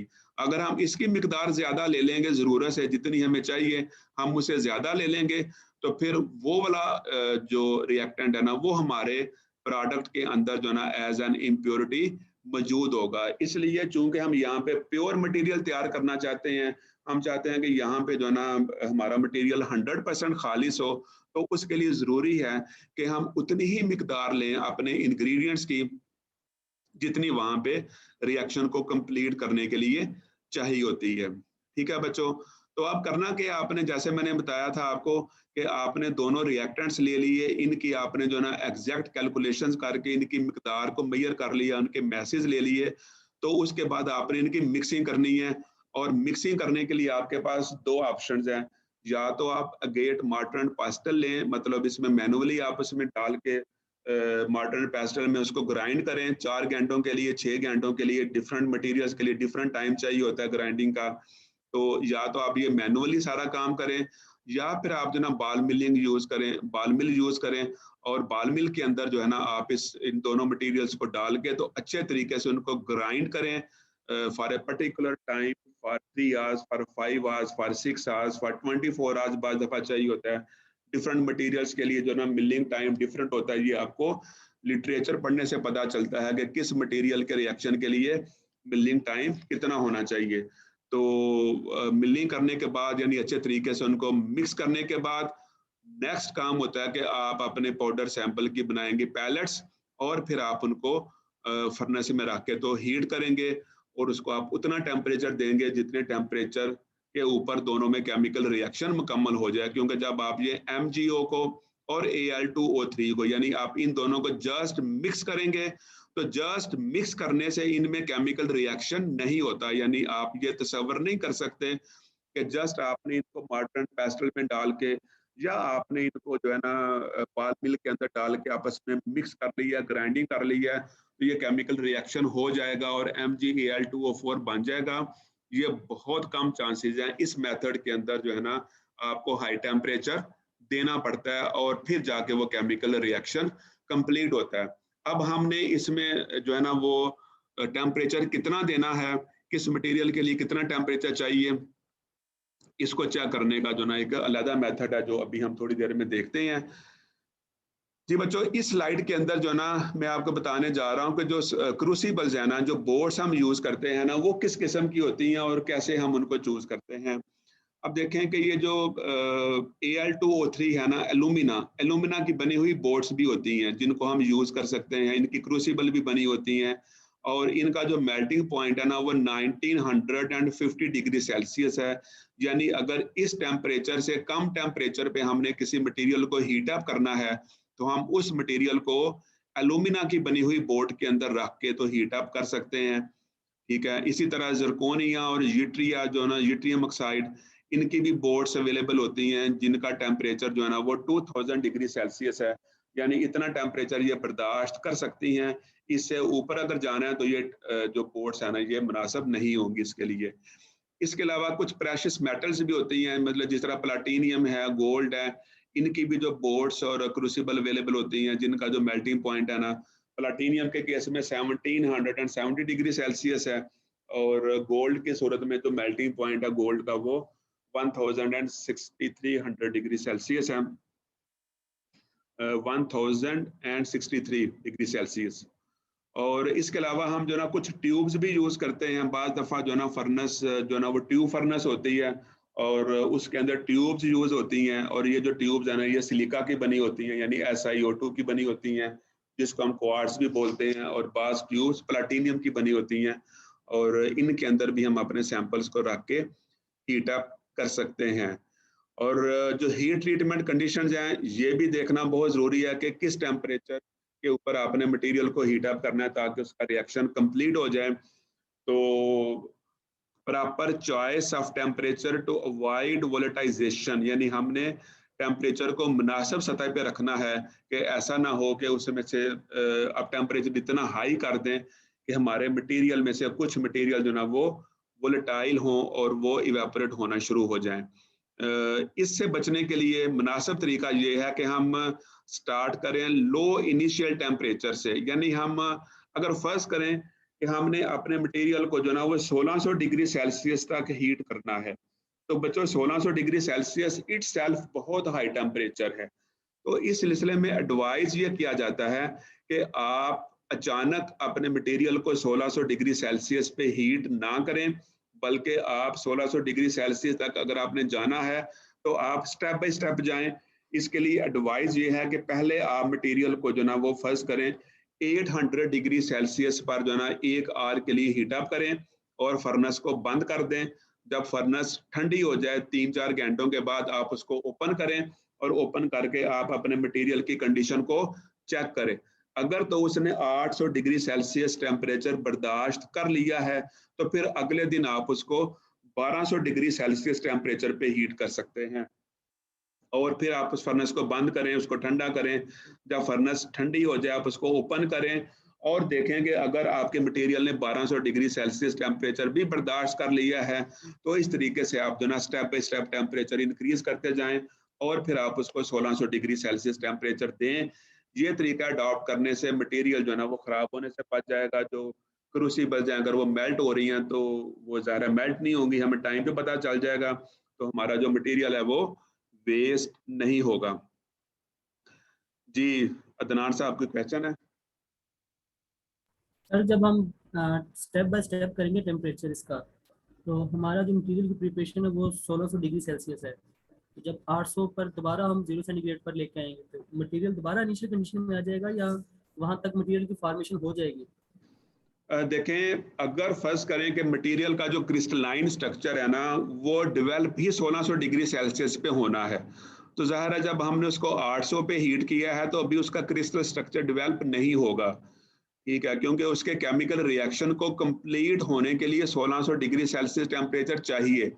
तो जब 1600 टेम्परेचर होगा तो ही उसके जो पुराने बॉन्ड्स हैं वो टूटेंगे, क्योंकि केमिकल रिएक्शन कंप्लीट होने से क्या मुराद है?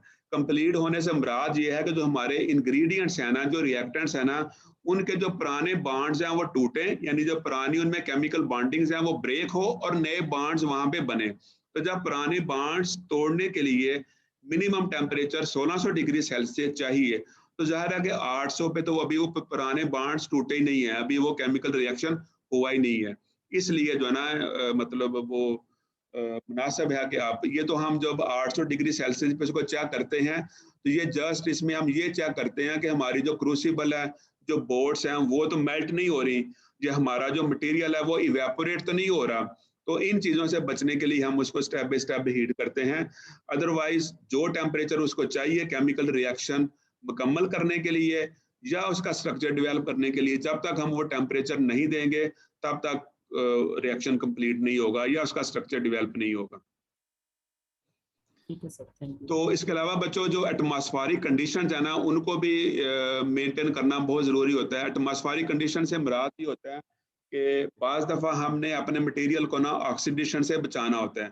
ऑक्सीडेशन से बचाने से क्या मुराद है कि चूँकि हवा के अंदर ऑक्सीजन मौजूद होती है, तो हाई टेम्परेचर के ऊपर जो ना ऑक्सीडेशन के चांसेस बढ़ जाते हैं, यानी जो हवा में मौजूद ऑक्सीजन है ना वो हमारे मटेरियल के साथ रिएक्शन करके ना तो एडिशनल जो ऑक्सीजन है ना वो मटेरियल में आ जाती है। तो इस केस में हम क्या करते हैं कि हम वैक्यूम फर्नेस यूज़ करते हैं, यानी हम आम फर्नेस यूज़ करने की बजाय वैक्यूम फर्नेस यूज़ करेंगे। यानी पहले हम उसके जो अंदर एयर है उसको सक करेंगे और एयर को सक करके ना तो हम वैक्यूम के अंदर अपने मटेरियल की हीटिंग करेंगे, या हम उसमें वैक्यूम क्रिएट कर देंगे या हम उसमें कोई इनर्ट गैस जो ना वो ऐड कर देंगे। इनर्ट गैस ऐसी गैस होती है जिस तरह ऑर्गन वगैरह है कि उसकी वजह से वो जो गैसें ऐसी होती हैं जो कि मटेरियल के साथ रिएक्ट नहीं करती, तो आप ऐसी गैस वहाँ पे फिल कर देंगे चैम्बर में जो कि मटेरियल के साथ रिएक्ट ना कर सके।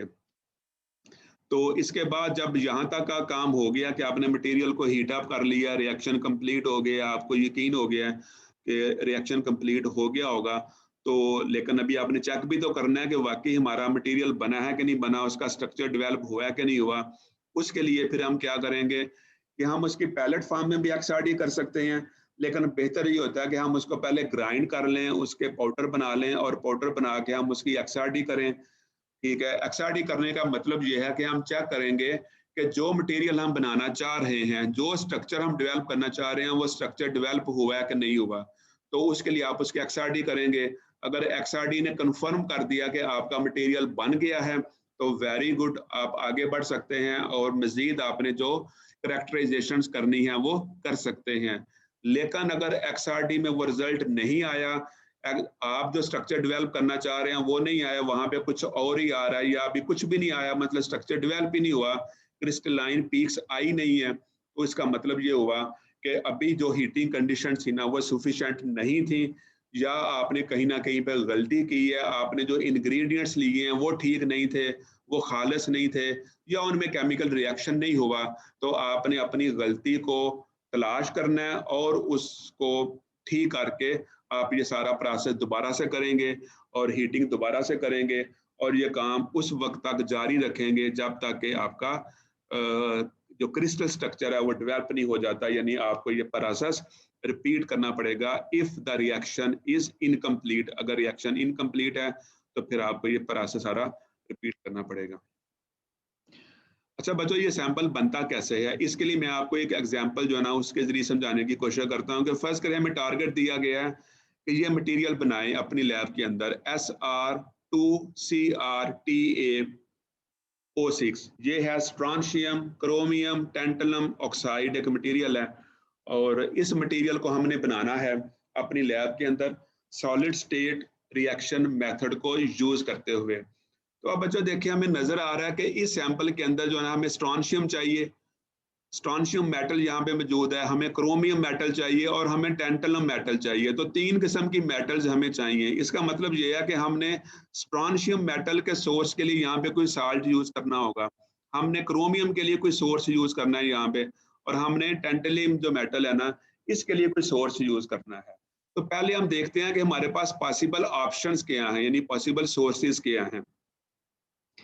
तो बच्चों जो स्ट्रॉन्शियम है ना, स्ट्रॉन्शियम मेटल के लिए कहता है कि हम स्ट्रॉन्शियम मेटल भी यूज कर सकते हैं, यानी स्ट्रॉन्शियम मेटल अगर प्योर फॉर्म में अवेलेबल है तो ये भी एक ऑप्शन के तौर पे हो सकती है। लेकिन स्ट्रॉन्शियम मेटल कहता है कि it is very hard to handle because it is prone to oxidation, क्योंकि जब हम मेटल को ट्रीट करते हैं ना प्योर फॉर्म में तो उसकी ऑक्सीडेशन के चांसेस बहुत ज़्यादा होते हैं, इसलिए आप जो ना स्ट्रॉन्शियम मेटल को प्योर फॉर्म में यूज़ नहीं करते। ठीक है, दूसरी ऑप्शन हमारे पास ये है कि हम स्ट्रॉन्शियम ऑक्साइड यूज़ कर सकते हैं, यानी ये भी हमारे पास एक ऑप्शन हो सकती है कि स्ट्रॉन्शियम ऑक्साइड को यूज़ करें। लेकिन इसका नुकसान कहता है ये है कि it can react with CO2 and water, कि ये जो है ना बड़ी आसानी के साथ रिएक्ट कर जाती है वाटर के साथ, यानी जो मॉइस्चर मौजूद है एयर के अंदर या कार्बन डाइऑक्साइड के साथ ये रिएक्ट करती है, और इसका जो मेल्टिंग पॉइंट है वो भी मतलब काफ़ी हाई है, 2430 डिग्री सेल्सियस इसका मेल्टिंग पॉइंट है। तो इसलिए इसको भी फिलहाल हम छोड़ते हैं। अगली ऑप्शन ये है कि हम स्ट्रॉन्शियम नाइट्रेट यूज़ कर सकते हैं। इसका देखें कहता है कि मेल्टिंग पॉइंट काफ़ी लो है, मतलब 570 डिग्री सेल्सियस है, लेकिन इसका नुकसान ये है कि मे पिकअप सम वाटर, कि ये भी जो ना वाटर के साथ रिएक्ट कर सकती है। अगर हवा के अंदर मॉइस्चर मौजूद है तो उसके साथ रिएक्ट करके ये जिसको हम बोलते हैं कि वाटर ऑफ क्रिस्टलाइजेशन इसके साथ अटैच हो सकते हैं। कहता है कि एक हमारे पास ऑप्शन ये भी है कि हम स्ट्रॉन्शियम कार्बोनेट को यूज़ करें। ठीक है, जो स्ट्रॉन्शियम कार्बोनेट है ना ये डिकम्पोज होती है स्ट्रॉन्शियम ऑक्साइड में 1370 डिग्री सेल्सियस के ऊपर। तो ये कहता है कि यहाँ पे ना बेस्ट ऑप्शन है स्ट्रॉन्शियम के सोर्स के तौर पर जो ना हम इसको यूज़ करना प्रेफर करेंगे, क्योंकि ये जो ना 1370 डिग्री सेल्सियस के ऊपर जो है ना स्ट्रॉन्शियम ऑक्साइड में कन्वर्ट हो जाती है, तो इसलिए ये हमारे पास एक बेहतर ऑप्शन है। इसके बाद हमारे पास ये टेंटलम है। कहता है कि टेंटलम मेटल के सोर्स के लिए भी हमारे पास ऑप्शन ये है कि हम टेंटलम मेटल को प्योर फॉर्म में यूज़ करें, लेकिन बच्चों देखें इसका मेल्टिंग पॉइंट बहुत हाई है, ये जो ना 2996 डिग्री सेल्सियस पे मेल्ट करती है, which very very high temperature. So हम कोई और ऑप्शन देखते हैं। दूसरी ऑप्शन के तौर पर कहता है कि टेंटलम ऑक्साइड हमारे पास अवेलेबल होता है Ta2O5 की शक्ल में, और इसका मेल्टिंग पॉइंट 1800 डिग्री सेल्सियस है। तो ये कहता है कि यहाँ पे ना बेहतर ऑप्शन है टेंटलम के सोर्स के तौर पर। नेक्स्ट हमें क्रोमियम मेटल चाहिए, तो इसके लिए कहता है कि हम क्रोमियम मेटल यूज कर सकते हैं, लेकिन दोबारा वही मसला कि इसकी ऑक्सीडेशन हो सकती है। हमारे पास एक ऑप्शन है कि हम क्रोमियम ऑक्साइड यूज कर सकते हैं, इसका मेल्टिंग पॉइंट होता है 2435 डिग्री सेल्सियस। और तीसरी ऑप्शन ये है कि क्रोमियम नाइट्रेट यूज कर सकते हैं हम, लेकिन इसके साथ देखें वही सीन आ रहा है कि NH2O यानी इसके साथ वाटर ऑफ मॉलिक्यूल अटैच हैं, जिनका हमें नहीं पता कि कितनी तादाद में अटैच हैं। तो इसका मतलब ये है कि ये वाली कंपोजिशन वेल डिफाइंड नहीं है, this is an inaccurate composition, इसलिए we will avoid to use this composition. तो क्रोमियम मेटल के सोर्स के तौर पर हमारे पास जो ऑप्शन बचती है ना वो फिर क्रोमियम ऑक्साइड जो कि सबसे बेहतर ऑप्शन है। तो इसलिए अब हमने फैसला ये किया कि स्ट्रॉन्शियम के सोर्स के तौर पर हम यूज करेंगे स्ट्रॉन्शियम कार्बोनेट को, टेंटलम के सोर्स के तौर पर हम यूज करेंगे टेंटलम ऑक्साइड को, और क्रोमियम के सोर्स के तौर पर हम यूज करेंगे क्रोमियम ऑक्साइड को। ये हमारे पास केमिकल इक्वेशन लिखी हुई है जो कि बैलेंस्ड फॉर्म में केमिकल इक्वेशन है, strontium carbonate plus tantalum oxide plus chromium oxide मिलकर ये बनाएंगे स्ट्रॉन्शियम क्रोमियम टेंटलम ऑक्साइड, जो कि हमें चाहिए प्लस 4CO2। ये हमारे पास एक बैलेंस्ड फॉर्म में केमिकल इक्वेशन लिखी हुई है। तो कहता है कि जो फार्मूला वेट है ना इस मटेरियल का जो हम बनाने जा रहे हैं वो है 504.2 ग्राम पर मोल। ठीक है, तो अगर हमने फर्ज करें 5.04 ग्राम जो है ना वो बनाना है स्ट्रॉन्शियम क्रोमियम टेंटलम ऑक्साइड, तो जो स्टिकोमेट्रिक कैलकुलेशन है ना उसके मुताबिक जब हम देखते हैं जो अभी मैंने तरीका आपको बताया MgO के केस में और Al2O3 के केस में, उसके अकॉर्डिंगली जब हम इनकी कैलकुलेशंस करेंगे ना तो कहता है कि हम स्ट्रॉन्शियम कार्बोनेट का जो मैस है ना वो लेंगे 2.9526 ग्राम, और टेंटलम ऑक्साइड हम लेंगे 2.2095 ग्राम, और क्रोमियम ऑक्साइड हम लेंगे 0.7600 ग्राम्स। और जब हम इनको इस रेशो में मिक्स करेंगे ना तो बच्चों हमारे पास 5.04 ग्राम जो ना वो स्ट्रॉन्शियम क्रोमियम टेंटलम ऑक्साइड जो ना वो बनेगा। अब बच्चों इसमें देखें हमें ना टेम्परेचर भी चाहिए कि हमने कितना टेम्परेचर देना है इन रिएक्टेंट्स को ताकि इनमें रिएक्शन हो और ये वाला कंपाउंड बन जाए। और इसके लिए जैसा भी मैं आपको बता रहा था कि हमने इनके जो पुराने बॉन्ड्स हैं ना वो तोड़ने हैं, इनके जो पुराने तल्लुकात हैं वो खराब करने हैं। जब इनके पुराने बॉन्ड्स टूटेंगे तो ये नए बॉन्ड्स बनेंगे। अब इसको भी डिकम्पोज करना है हमने, इसके पुराने बॉन्ड्स तोड़ने हैं, इसके पुराने बॉन्ड्स तोड़ने हैं, इसके भी बॉन्ड्स तोड़ने हैं। तो इनके बॉन्ड्स तोड़ने के लिए हमें इनको टेम्परेचर देना पड़ेगा मुनासिब। और वो टेम्परेचर कितना होता है, वो टेम्परेचर हम जो ना एस्टिमेट करते हैं टेमेंस रूल की मदद से। तो ये जो टेमेंस रूल है ना ये हमें बताता है कि इंग्रेडिएंट्स को तोड़ने के लिए जो हमें टेम्परेचर देना चाहिए ना वो इनके मेल्टिंग पॉइंट का 2/3 होना चाहिए। यानी जो इनका मेल्टिंग पॉइंट है ना इन मटेरियल्स का उसके 2/3 के तौर पर हम इसको जितना उसका 2/3 बनता है मेल्टिंग पॉइंट का उतना टेम्परेचर देंगे तो इनके जो पुराने बॉन्ड्स हैं वो टूट जाएंगे और नए बॉन्ड्स बनेंगे और केमिकल रिएक्शन होगा और इसके नतीजे में जो हम प्रोडक्ट हासिल करना चाह रहे हैं वो हमें मिल जाएगी। ठीक है बच्चों, तो अभी हमने जो पीछे लिखा हुआ था उसमें देखा आपने कि जो स्ट्रोंशियम कार्बोनेट है ना वो 1643 केल्विन के ऊपर जो है ना वो स्ट्रोंशियम ऑक्साइड में कन्वर्ट होता है। वहां पे जो टेम्परेचर है ना वो लिखा हुआ था सेल्सियस में, यहाँ पे केल्विन में लिखा हुआ है। तो ये कन्वर्शन तो आपको आती होगी कि जब हम सेल्सियस को केल्विन में कन्वर्ट करते हैं तो कैसे करते हैं, 273 ऐड कर देते हैं, 273 ऐड कर देते हैं सेल्सियस में और वो केल्विन में कन्वर्ट हो जाता है। तो बिल्कुल वैसे ही हमने जो ना स्ट्रोंशियम कार्बोनेट का यहाँ पे टेम्परेचर लिखा हुआ था, स्ट्रोंशियम कार्बोनेट का कहाँ गया, ये लिखा हुआ था 1370 डिग्री सेल्सियस। 1370 में 273 ऐड किया तो ये बन गया 1643 केल्विन। तो बच्चों 1643 केल्विन इसका है मेल्टिंग पॉइंट। अब इसका 2/3 लेना है आपने, इसका 2/3 लें तो वो ज़ाहिर 2/3 आ जाएगा केल्विन में। तो फिर आप उसमें से 273 माइनस करें ना तो वो आ जाएगा इसका सेल्सियस में मेल्टिंग पॉइंट का 2/3। तो कहता है कि जो स्ट्रोंशियम कार्बोनेट है ना इसको आप हीट करेंगे 822 डिग्री सेल्सियस के ऊपर, ठीक है, और इसके नतीजे में हमारे पास बन जाएगा स्ट्रोंशियम ऑक्साइड। तो स्ट्रोंशियम ऑक्साइड का जो मेल्टिंग पॉइंट है ना केल्विन में बच्चों ये होता है 2703 डिग्री 2703 केल्विन। तो अब 2703 केल्विन को आपने पहले इसका लेना 2/3, तो 2/3 में कन्वर्ट करने के बाद वो केल्विन में 2/3 होगा, फिर उसमें से 273 माइनस करें तो वो इसका आ जाएगा 1529 डिग्री सेल्सियस टेम्परेचर आ जाएगा जो कि इसके मेल्टिंग पॉइंट का 2/3 है। इसी तरह जो टेंटेलम ऑक्साइड है उसका जो मेल्टिंग पॉइंट है केल्विन में वो है 2073 केल्विन। इसका पहले आप 2/3 लें और उसमें से 273 माइनस करें, वो आपके पास आ जाएगा 1109 डिग्री सेल्सियस टेम्परेचर जो कि इसके मेल्टिंग पॉइंट का 2/3 टेम्परेचर है। Similarly, in case of chromium oxide, we know that the melting point of chromium oxide in the form of Kelvin scale is 2708 Kelvin. First, we will take 2/3 of this temperature and then we will minus 273 from that figure and we will get 1532 degree Celsius temperature, which is a 2/3 of melting point of chromium oxide in Celsius scale. तो बच्चों इस तरीके से हमने देखा कि हमने जो टेम्परेचर्स देने हैं ना वो इस रेंज में होने चाहिए। कम से कम टेम्परेचर यानी यहाँ पे देखें जो मैक्सिमम टेम्परेचर आ रहा है वो 1532 डिग्री सेल्सियस आ रहा है। तो उसका मतलब ये है कि हमने 1532 तक टेम्परेचर देंगे तो क्रोमियम ऑक्साइड के पुराने बॉन्ड्स टूटेंगे और कुछ नए बॉन्ड्स बनेंगे। तो इससे हम जो ना रिजल्ट ये निकालते हैं, कंक्लूजन वो ये निकालता है, कहता है कि although we may get a complete reaction by heating to, कहता है कि अगरचे हम जो है ना एक कंप्लीट रिएक्शन हो सकता है कि हमें हासिल हो जाए जब हम इस मटेरियल को हीट अप करें 1150 डिग्री सेल्सियस के ऊपर। ये उसके जो एक्सपीरियंस है वो बताता होगा।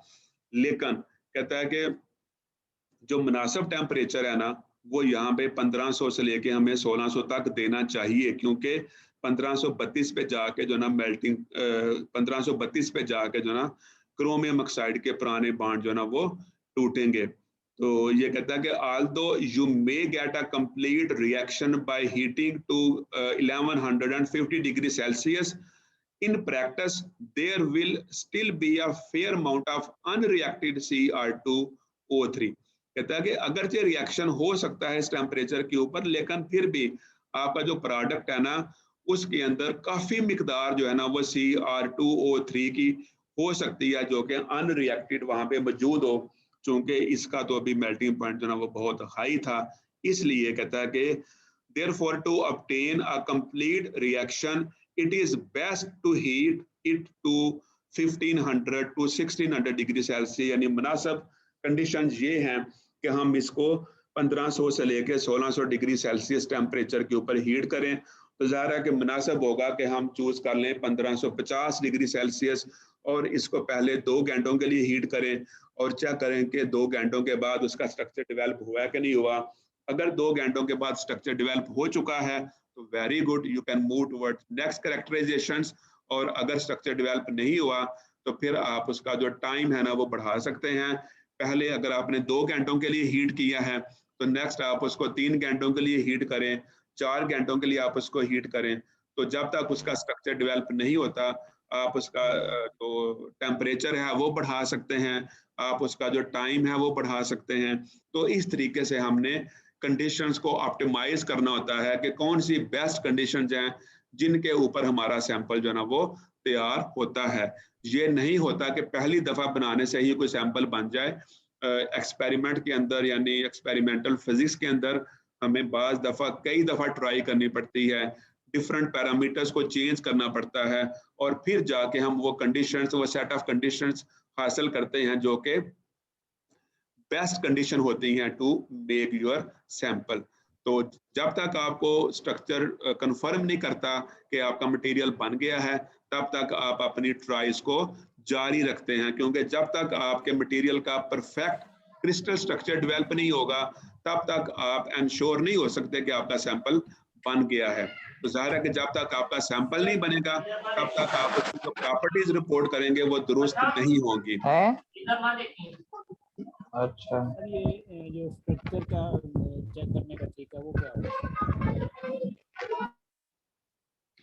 तो बच्चों इस सारे काम के बाद अगर XRD ने कंफर्म कर दिया कि स्ट्रक्चर बन गया है तो इसके बाद आपका सैंपल जो ना वो रेडी है, तो आप जो ना फर्दर करेक्टराइजेशन की तरफ जो ना मूव कर सकते हैं। जी बच्चों ये था आज का लेक्चर।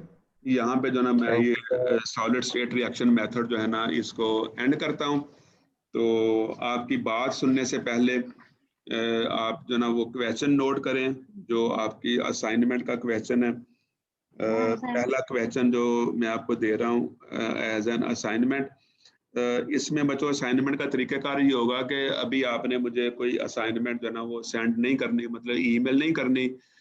जो मैं क्वेश्चन आपको बता रहा हूँ इसको जस्ट आपने अपने पास राइट करना है, असाइनमेंट पेजेस लेके उसके ऊपर इसको राइट करें और इसको अपने पास ही रखें। अभी मैं आपको पहला क्वेश्चन बता रहा हूँ, थोड़े दिनों के बाद दूसरा क्वेश्चन बताऊंगा, फिर तीसरा क्वेश्चन बताऊंगा। इस तरह ये 3-4 क्वेश्चन होंगे। जब ये सारे क्वेश्चन मुकम्मल हो जाएंगे तो फिर मैं ये असाइनमेंट आपसे मंगवाऊंगा। लेकिन मुझे उम्मीद है कि सारे बच्चे अपना अपना काम करेंगे और अपनी अपनी असाइनमेंट तैयार करेंगे, अपने अपने क्वेश्चन लिखेंगे। अगर आप लोगों ने कोई खराबी की और क्वेश्चंस दूसरे स्टूडेंट्स के साथ शेयर किए तो फिर डेफिनेटली आपके जो मार्क्स है ना उनकी डिडक्शन स्टार्ट हो जाएगी।